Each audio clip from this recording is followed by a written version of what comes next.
Hi guys, it's Miss Juarez here. So today's teaching point is going to be how to use a story hill to teach retelling. Retelling is a great strategy to make sure that your child comprehends what they're reading.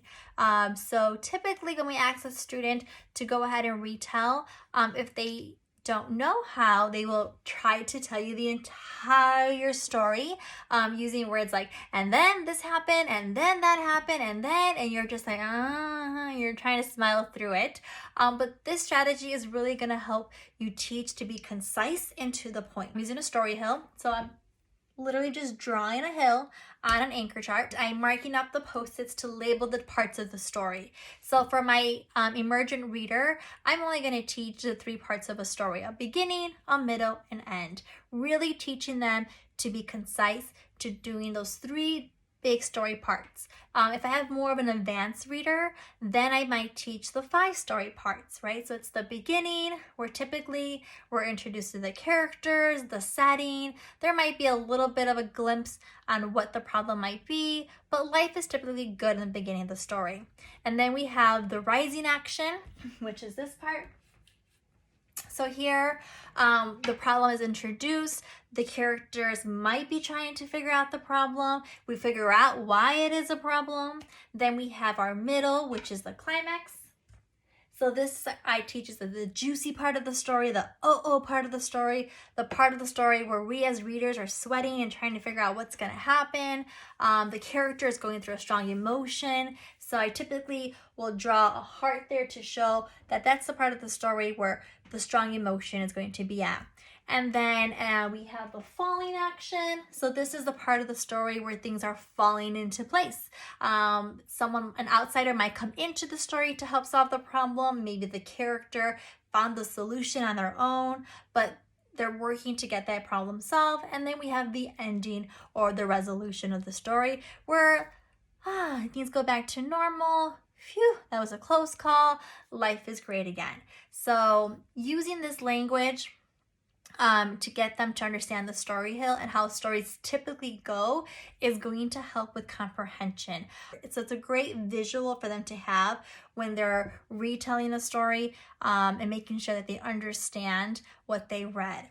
At the same time, I love this tool because it's also a great writing tool. So when we're writing narratives, I will have out a story hill as they start to draft out their ideas, right? And they're thinking about, okay, on page 1, I got to introduce my characters in the setting. On page 2, I got to introduce, the rising action. I got to show that there's a problem, but not give too much information. On page 3, this is my juicy part of the story. This is the one where I want my reader to really feel like what's going to happen next. Page 4, I'm going to introduce how we're solving the problem. We're fixing the problem. That might be, 2 pages long. And then I have my ending at the end. So you can really see how this will transfer not only for reading, but it also transfers into the writing. And to talk the story hill, you want to provide your reader with some tools. So as they're reading, we'll read a book and I will provide 3 post-its. So I do a beginning, middle, end, and I talk about how they only have 3 post-its to mark their pages. We talk about how post-its are great for marking our pages because we don't want to mark the book. But this also is a negotiating strategy in their head, right? When they only have 3 post-its, so 3 parts that they feel is important to share. And they really, you'll see readers be like, okay, I want to share this for the beginning. That's usually typically the easiest. But it's that climax that gives them a little bit of a struggle where they're like, oh, this is a really good part. This is a juicy part. And then they might turn a page and be like, no, this is a juicier part. And now they have to decide what part they feel would be the most beneficial for their retelling. My son, he is an emergent reader, so he has 3 post-its, and you'll see him as he works through figuring out which 3 he wants to use for his retelling. And then once this becomes a habit, when you're done, you can have them retell you the story, reminding them to use the parts they marked up as a part to retell from and not trying to tell you the entire story. So I think this is a great strategy to use. It's super easy, something you can use at home. And again, like I said, I use it for both reading and writing. And really all you need are post-its and paper to make a story hill and continue. Again, this is a tool that you'll make and you'll have it up and you'll be able to use it for reading and for writing. So hopefully this tool helps you out. Thanks, guys. Okay, so we just finished reading a chair for my mother, right? Yeah. So now I want to teach you that when you retell, you're going to mark pages in the book. So you have 3 post-its. You have a beginning post-it, a middle, and an end. Okay? Yeah. So I want you to mark the place in the book where you think is the beginning of a story, a good spot to start sharing, where we're introduced to the characters. You have to think like the character's happy, or in the middle, or like the character's being sad. Yeah. Or is it being mad, frustrated?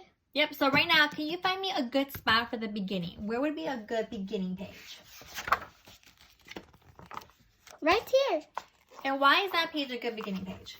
Because this little girl collects her money. So mother was sleeping. And why is the mother sleeping? Because she was tired from work. Got it. And then the little girl and her grandma counted the money. Perfect. So I agree with you. I think this is a great beginning page because we get the characters in there, right?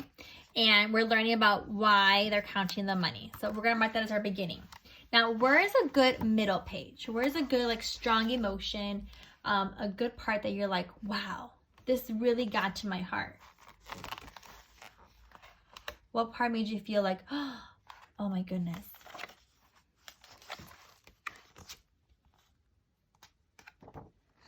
It was this one. Why? Because I didn't know this book had a fire. Yeah. And these people said there's a fire in the house. And what do fires make you feel when you hear that? Scared. Scared. In their house, everything burned. Definitely. So let's go ahead and put our middle poster on there, because that's a great page to show that, yes, this is a scary part of the story, right? Yep. A strong emotion. Now, where is the end of the story? What part do you want to mark? It's like, this is to show that, whew, life is good again. Things are solved. This one? Yeah. Why? Because they're all putting their house together. They're all putting the house together, right? Yeah. Yeah. So is that the end? Not yet. Not yet. But you know what that is? The falling action. Yep. This is the part where people are starting to help. All okay. of Keep that in our memory for, like, oh yeah, this is how people are starting to help. But where's the end of the story? Right here. Does that show that, oh, the characters are all happy, they solved their problem? Not yet. No, what was the problem? The problem was the house got on fire. Yes. And then the mother and the girl, a little girl, run to what happened to the furniture? The furniture was burned. Okay, so what page shows you that the problem is solved? The problem. Where's the ending?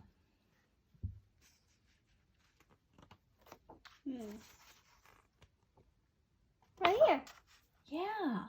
Because the problem's solved, everyone is just relaxing. Everyone can get relaxed, right? Mom has a place to relax when she comes home from work. Grandma has a place to chat during the daytime. And the little girl has a spot to snuggle with her mom. Yeah. Life is good again.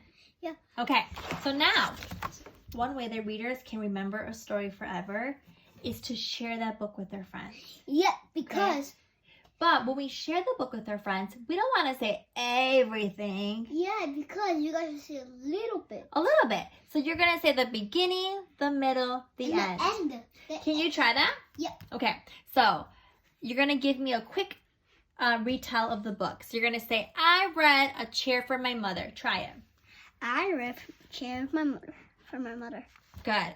In the beginning, go to your post-it. In the beginning, say it. In the beginning, the little child count her money with her grandma. And they were saving for what? Saving money so they can get the best chair ever. Perfect. Then you're going to say, then in the middle. Say it. Then in the middle. In the middle, there was a fire. And we found out what? Everything was burned. And we found out that everything got burned. And then, right here. Yep, so all the neighbors helped, right? They had to start over. But at the end, what did we find out at the end? People relaxing and there's... Well, at the end, what happened? What did the family do at the end? At the end... Everything was better. Because? Because everything was new and soft. The family relaxed. Yeah, but they're relaxing on what? What do they get? A new chair. Yeah, a nice new comfy chair, right? Because in the old house.